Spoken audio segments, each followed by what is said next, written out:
Welcome, coaches. This is Lisa Barber, and I'm here today with Les Nino. Hello. And we want to talk with you about client creation, about simple conversations that lead to creating clients. And so we've got a couple of points we want to work through with you today. And Les is he's just been so gracious about giving us our time and expertise today to talk through this. And so what I want to just drop right off the bat, and Les is so good at this, is that conversation can be simple. It can be very simple. A lot of times, Les, as a coach, we get in our own way. So how do we get in our own way when it comes to the idea of client creation? What obstacles do we put in front of us? Well, one that comes to my mind, Lisa, right at the front of that question is sometimes I predetermine what that conversation is going to be.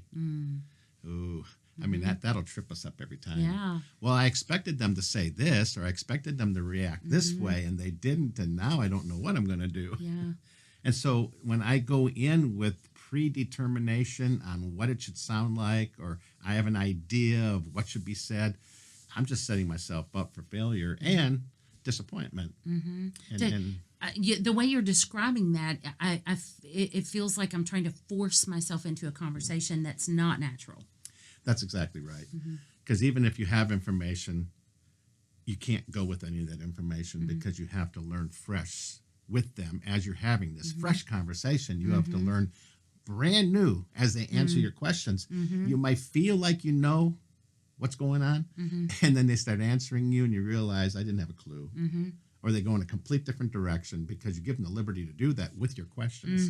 And so again, if I predetermine what I'm going to hear from them and I don't hear what I'm expecting, that can really trip me up. So I don't want to force anything. I want to ask them questions right there, fresh as I have them, and just accept their answers and go with whatever they tell me at that time, real time, and not what I was thinking ahead of time. Yeah, and you said, I want to ask them questions. You mean this isn't about me? Nah, this isn't about us as coaches. No, we really, I like your phrasing, get out of our own way. So yeah, we literally do have to get out of our own way, and we have to be prepared to just go their way. Because we yeah, I just made that up. Yeah, you did, on the spot. And so I have to be flexible. I think that's a thing that we don't talk about too much, but as coaches, we've got to be very flexible when we're in front of a potential client. Yeah. So I shouldn't come in with a prepared list No. or a preconceived idea of the way that this should I've been asked flow. so many times, Lisa, by coaches that are, out there, coaching. And I've had an opportunity to talk to them over, a decade and a half. And I can't tell you how many times I was asked, do you have a list, Les, that I could just have in front of me that would help me ask the right questions? I'm like, well, that list might work for one client, maybe two, but another 9,800 may not be relevant to that list.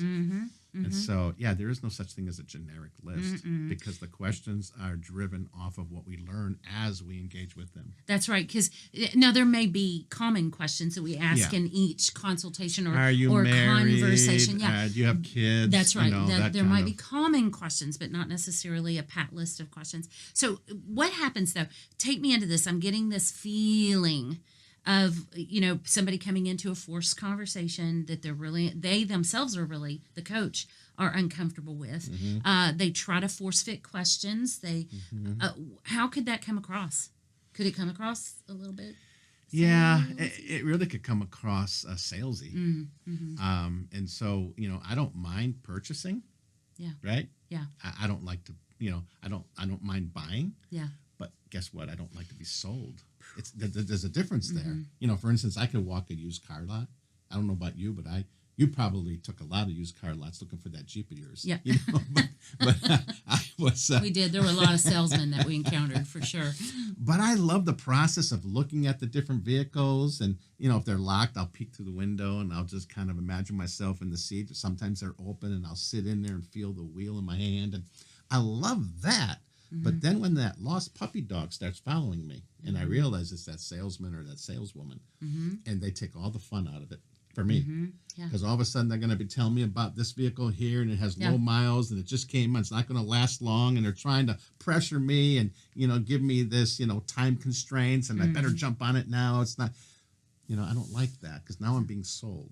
And our clients, potential clients, they don't want to be sold either. No. And you're not going to feel great, coaches, in that space, because it's not who you are. You're a coach. And the point of conversation, of course, is to lead to the client, creating that client. But what is in between from point A to point B, it's all about relationship. And you will learn more about someone's personal finance if you'll ask them about their family and their hobbies and what they do, what they love to do, because their money is a reflection of real life and vice versa. And so the numbers on a page, on a worksheet, tell me about how much you owe on your mortgage, is not going to build that relationship. Correct. So thanks, coaches, for being here with us today. And remember, keep it simple. It's about simple conversation for the purpose of relationship. It will result in the client.